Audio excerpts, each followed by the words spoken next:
All right. Well, yesterday, Texas Attorney General Ken Paxton filed a lawsuit against the Centers for Disease Control and Prevention, alleging the agency exceeded its authority in requiring face masks in airports and on planes. With me now to talk about this challenge to the federal airport mask mandate is the Attorney General of the Lone Star State, Ken Paxton. General Paxton, welcome back to the program. Hey, great to be back, and I'd love to be the Attorney General that gets rid of masks on airplanes and airports. Yeah, I tell you what, you've got my support in this one. Tell us about the lawsuit and where it stands.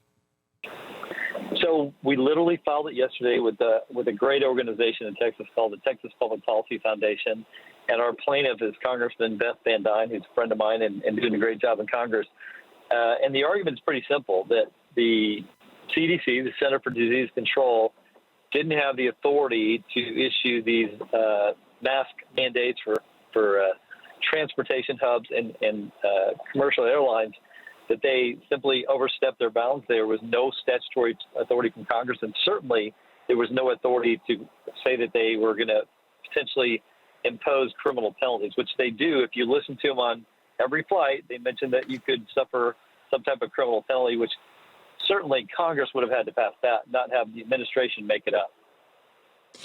Well, and also you could be banned from future flights. They're creating these no-fly lists based upon people who will not wear their mask. Now, yesterday, I played this at the top of the program, the COVID-19 task force in the White House, director of the CDC, Rochelle Walensky, and Dr. Jeff Zients, saying that they're looking at this with the declining rates of infection. They're looking at all this, and they're going to be very methodical about this. So my question for you, General Paxton, is I would not be surprised that as your suit is making its way through, that they will drop their mandate. My question then is, will you see this through to ensure that they do not try to exercise this authority in the future?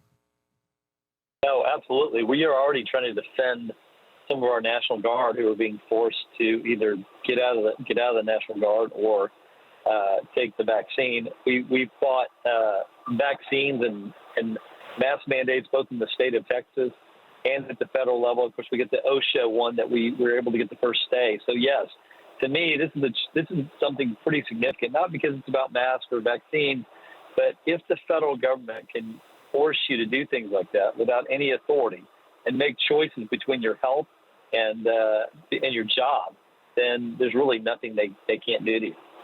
That's right. I 100% agree. And what I'm hoping will happen in a number of these lawsuits that some say are now, they're no longer valid because they've dropped the mandates. I think we've got to follow these things through to determine, in fact, that they do not have the authority, that they overstep their authority so they can't pick up where they left off with the next pandemic or the next crisis that we have.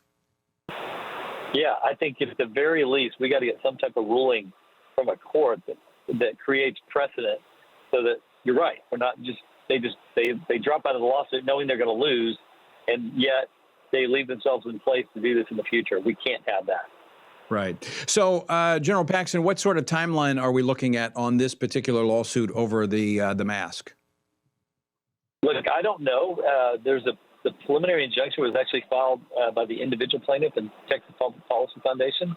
The state can't really enjoin it for itself, but we applaud her for doing that.